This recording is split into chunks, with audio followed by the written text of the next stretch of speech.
بھی کچھ عرصے کے لیے اس کو کہا گیا کہ آپ منظر سے ہٹ جائیں.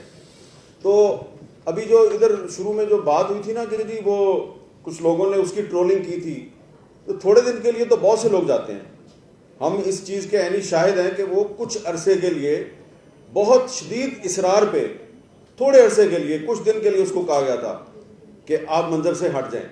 اور ابھی یہ 1.5-2 گھنٹے پہلے ایک ڈپلومیٹ جو ہیں ویسٹرن ڈپلومیٹ، وہ بھی مجھے یہی بتا رہے تھے. تو میں نے اس کو کہا کہ ہاں آپ صحیح کہتے ہیں، ہمارے ساتھ بھی اس کی یہی بات ہوئی تھی. وہ پاکستان سے نہیں جانا چاہ رہا تھا، لیکن پھر اس کو کہا گیا کہ حکمت کا مظاہرہ کرو، تھوڑے دن کے لیے چلے جاؤ. تو یہاں پہ بڑی بات ہوئی ہے جی، میں زیادہ لمبی بات نہیں کروں گا. ادھر ایک حکمت عملی بنانے کی بات ہوئی ہے کہ اسٹریٹجی کیسے بنائی جائے کہ ارشد شریف کو انصاف کیسے دیا جائے. یہاں پہ عمران ریاض صاحب جو ہیں انہوں نے بالکل صحیح کہا کہ سیاستدان جو ہیں وہ تو اس قابل نہیں ہیں کہ وہ صحافیوں کی زندگی کے لیے خطرات بنے، لیکن وہ کبھی کبھی سہولت کار بن جاتے ہیں. تو سیاستدان جو ہے اس میں واقعی جرت تو نہیں ہوتی، لیکن وہ اپنی کمزوری اور بزدلی کی وجہ سے سہولت کار ضرور بن جاتا ہے. تو اس کو سہولت کار نہیں بننا چاہیے.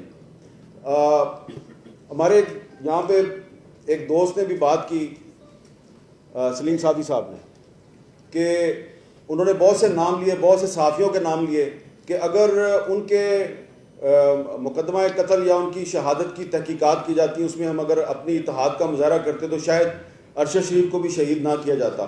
اس حوالے سے بھی میں آپ کو ایک چیز بتانا چاہتا ہوں.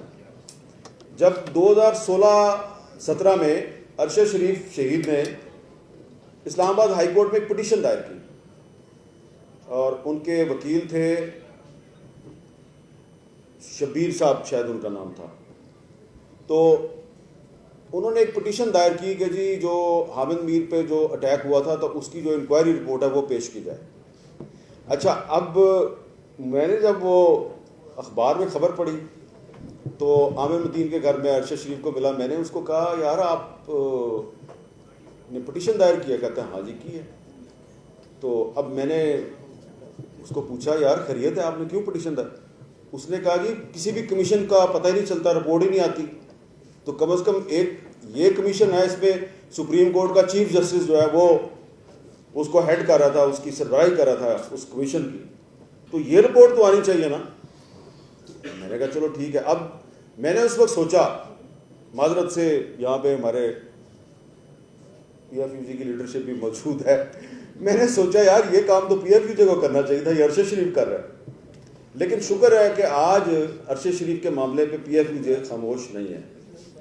اور ایک بات میں آپ کو میں اس میں بہت کلیئر ہوں، بڑی میں کلیئرٹی کے ساتھ آپ کو بتا رہا ہوں. آپ جتنی مرضی یونٹی کا مظاہرہ کر لیں، آپ یو این کو خط لکھ دیں، آپ جا کے حکومت وقت کے ساتھ سارے اکٹھے ہو کے چلے جائیں، جتنا مرضی پریشر ڈال لیں، بات وہی ہے. 100 باتوں کی ایک ہی بات ہے بھائی، ابھی تک ایف آئی آر درج نہیں ہوئی تو بات آگے کیسے بڑھے گی؟ تو کیا ہمارے پاس کوئی ایسا راستہ ہے کہ ایف آئی آر بھی درج نہیں ہو رہی اور سپریم کورٹ کا چیف جسٹس جو ہے وہ بھی ایک از خود نوٹس لے کے اور اب صرف خانہ پوری کر رہا ہے، اور جو حال ہے اس وقت عدالتوں کا وہ بھی آپ کے سامنے ہے، اور جن پر شک کیا جاتا ہے، ارشد شریف شہید کی والدہ نے جن لوگوں کو نامینیٹ کیا ہے ان کا بھی آپ کو پتہ ہے. تو کیا ہمیں انصاف مل سکتا ہے؟ ایک سوال ہے. بہت سے لوگ یہ کہیں گے کہ انصاف نہیں مل سکتا. میں یہ سمجھتا ہوں کہ آپ کو انصاف مل سکتا ہے. کبھی کبھی ایسا بھی ہوتا ہے کہ انصاف جو ہے وہ آپ کو ہائی کورٹ یا سپریم کورٹ سے نہیں ملتا، آپ تاریخ سے انصاف طلب کر لیتے ہیں، اور تاریخ سے انصاف طلب کرنا آپ کا حق ہے. اور جب آپ کو حق نہ ملے تو پھر حق کو چھین لینا چاہیے. اب آپ سوچیں گے کہ یہ ہم انصاف کیسے چھینیں؟ انصاف چھیننے کے دنیا میں بہت سے جائز قانونی طریقے موجود ہیں. میں آپ کو ایک ایسی تجویز دینے لگا ہوں کہ اس تجویز پہ عمل کرتے ہوئے دنیا میں پچھلے 3-4 سال کے دوران بہت سے صحافی جن کو مختلف ممالک میں ان دی لائن آف ڈیوٹی ان کو قتل کر دیا گیا تو ان کے اہل خانہ نے، ان کے ساتھیوں نے جدوجہد کی، ان کے ملک کی عدالتوں نے ان کو انصاف نہیں دیا، لیکن انہوں نے ایک ایسا راستہ اختیار کیا کہ قاتل نہ صرف بے نقاب ہوئے، بلکہ ایک ساتھی نے لفظ استعمال کیا، بلکہ ان کی نیمنگ بھی ہوئی اور ان کی شیمنگ بھی ہوئی۔ تو اگر یہ طریقہ کار جو ہے وہ افضل بٹ صاحب نے سعودی عرب کے صحافی عدنان خاشقجی کا ذکر کیا، جمال خاشقجی کا، تو جس طریقے سے آپ کو پتہ ہے کہ جمال خاشقجی جو ہے اس کا مقدمہ کدھر چل رہا ہے؟ سعودی عرب میں تو نہیں چل رہا۔ کہاں چل رہا ہے؟ امریکہ میں بھی نہیں چل رہا۔ قتل ترکی میں ہوا تھا، وہاں پہ بھی نہیں چل رہا بھائی جان، اس کا مقدمہ چل رہا ہے دی ہیگ میں۔ اچھا دی ہیگ میں کون چلا رہا ہے؟ میں آپ کو مثال یہ دینا چاہ رہا ہوں، میں آپ مثال اس لیے دے رہا ہوں، میں اس سے پہلے کلیئر کرنا چاہ رہا ہوں، ادھر بہت سے لوگ بیٹھے ہیں اور جو میں آپ کو تجویز دینے لگا ہوں وہ قابل عمل تجویز ہے۔ آپ کو کسی حکومت کے پاس جانے کی ضرورت نہیں، کسی یونائٹڈ نیشنز کے پاس جانے کی ضرورت نہیں، یہ کام آپ نے خود آپ کر سکتے ہیں with the help of civil society, لیکن اس کے لیے جرت اور بہادری کی ضرورت ہے، بھاگنا نہیں ہے۔ کام آپ کر لیں گے، بھاگنا نہیں ہے اس کے لیے۔ یہ طریقہ کیا ہے؟ یہ طریقہ برٹرینڈ رسل نے اختیار کیا تھا جب 1966 میں برٹرینڈ رسل نے ایک رسل کورٹ قائم کیا پیپلز ٹریبیونل کے نام سے۔ ویتنام میں جو امریکہ نے وار کرائمز کیے تو برٹرینڈ رسل نے ان وار کرائمز کے خلاف ایک پرائیویٹ کورٹ بنائی پیپلز کورٹ کے نام سے۔ اس کورٹ کا تعلق کسی حکومت سے نہیں تھا۔ اس کورٹ میں دنیا کے بڑے بڑے جو کانسٹیٹیوشنل ایکسپرٹ تھے، ریٹائرڈ جج تھے، پروسیکیوٹر تھے، سول سوسائٹی کے ایکٹیوسٹ تھے، ان کو بٹھایا گیا۔ انہوں نے باقاعدہ پروسیڈنگ کی، گواہ آئے، ان پہ جرح ہوئی، اور اس کا جو رسل کورٹ کا فیصلہ ہے، اس فیصلے کے نتیجے میں امریکہ کو ویتنام میں جنگی جرائم کا مجرم قرار دیا گیا۔ اور جو رسل کورٹ کا جو فیصلہ تھا وہ اس کو کسی نے یہ نہیں کہا کہ جی یہ تعصب پہ مبنی فیصلہ تھا یا ہم اس کو نہیں مانتے۔ اور اس رسل کورٹ کے فیصلے کے بعد امریکہ ویتنام سے اپنی فوج نکالنے پر مجبور ہوا تھا۔ اس رسل کورٹ کو بعد میں پیپلز ٹریبیونل کا نام دیا گیا۔ اور پچھلے سال دی ہیگ میں عدنان خاشقجی، ایک سری لنکن جرنلسٹ اور ایک کولمبیا کے جرنلسٹ، ان تین صحافیوں کی جو کیس تھا اس پہ ایک پیپلز ٹریبیونل بنایا گیا، اس کی پروسیڈنگ شروع ہوئی۔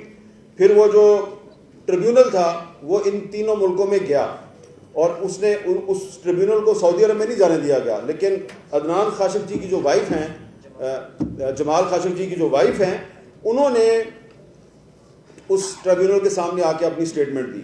تو اس میں یہ نہیں ہوتا کہ آپ اپنا جو ذاتی موقف ہے اس کو آپ فیصلہ بنا کے اناؤنس کر دیں، ایسا بالکل نہیں ہوتا۔ جس طرح کہ ایک کورٹ کا ایک پورا پروسیجر ہوتا ہے، اس پروسیجر کے مطابق چلتا ہے سارا کام۔ اس پہ جو ججز ہوتے ہیں، اس پیپلز ٹریبیونل کے جو ججز ہوتے ہیں، وہ یا تو سپریم کورٹ کے ریٹائرڈ ججز ہوتے ہیں یا بہت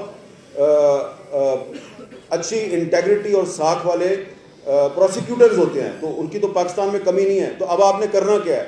آپ کو اگر سپریم کورٹ آف پاکستان سے انصاف نہیں مل رہا، ہائی کورٹ سے انصاف نہیں مل رہا، اور ارشد شریف شہید کی فیملی جو ہے اس کو لوئر کورٹ میں جا کے تاریخ پہ تاریخ میں ان کو وہاں پہ پیش ہونا پڑتا ہے، اور سب کو پتہ ہے کہ وہاں سے تو انصاف نہیں ملے گا۔ تو ہم نے اور آپ نے کرنا کیا ہے؟ بڑا سمپل ہے۔ آپ نے Pakistan federal union of journalist نے اور دیگر جو سٹیک ہولڈرز ہیں، آپ نے supreme court bar association, Pakistan bar council, human rights commission of Pakistan, reporters without border, committee to protect journalist اور فری پریس ان لمیٹڈ، ان سب کے ساتھ مل کے ایک میٹنگ کرنی ہے۔ یہ اس لیے میں نے نام لیے ہیں کہ جو دی ہیگ میں جو پیپلز ٹریبیونل بنایا گیا ہے، جو دنیا کے مشہور صحافیوں کے قتل کے مقدمات کی سماعت کر رہا ہے، اس پیپلز ٹریبیونل کو بنانے میں R S F, Reporters Without Borders, C P J اور فری پریس ان لمیٹڈ، ان تین تنظیموں نے ان کو اکٹھا کیا ہے۔ اور ان تین تنظیموں کے ساتھ اگر آپ کا رابطہ نہیں ہے تو میں آپ کا رابطہ کروا دیتا ہوں. میں خود پچھلے سال دی ہیگ میں مجھے بھی بلایا گیا تھا, میں بھی وہاں پہ گیا تھا اور میں نے بھی وہاں پہ بات کی تھی. تو یہ کوئی مشکل کام نہیں ہے. آپ نے پیپلز ٹریبیونل بنانا ہے, آپ کے پاس بہت بڑے بڑے لائرز ہیں, آپ کے پاس بہت بڑے بڑے ججز ہیں, لیکن اس میں ہوگا کیا کہ اس کو بالکل اسی طریقے سے چلانا ہے جیسے کہ ایک پراپر کورٹ چلتی ہے, اور اس میں آپ اپنا جو پرائم سسپیکٹ ہے, ملزم, جس کا آپ سب کو پتا ہے ملزم کون ہے, وہ مالک صاحب نے ایک ملزم کا نام لیا ہے, ٹھیک ہے وہ بھی ہوگا, اس کا نام ایف سے شروع ہوتا ہے, میرا خیال ہے ملزم کا نام تو بی سے شروع ہوتا ہے, تو ٹھیک ہے دونوں کو ہم ملزم سمجھ لیتے ہیں.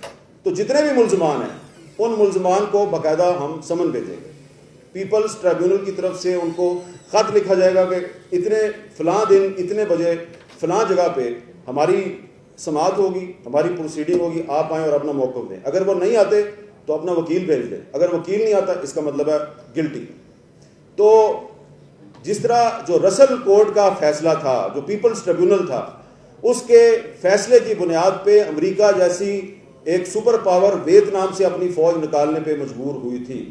تو میں سمجھتا ہوں کہ اگر آپ پاکستان میں پیپلز ٹریبیونل بنا دیں اور ارشد شریف شہید کا جو کیس ہے اس کو پراپر طریقے سے وہاں پہ آپ چلائیں, تو اس کے بعد نہ صرف ارشد شریف کو انصاف ملے گا بلکہ اس کے بعد سلیم شہزاد کو بھی انصاف ملے گا, موسیٰ خان خیل کو بھی انصاف ملے گا, اور حیات اللہ خان سمیت ان 160 میڈیا ورکرز کو بھی انصاف ملے گا کہ جن کو آج تک انصاف نہیں ملا, جس کا ذکر افضل بٹ صاحب یہاں بار بار کر رہے تھے.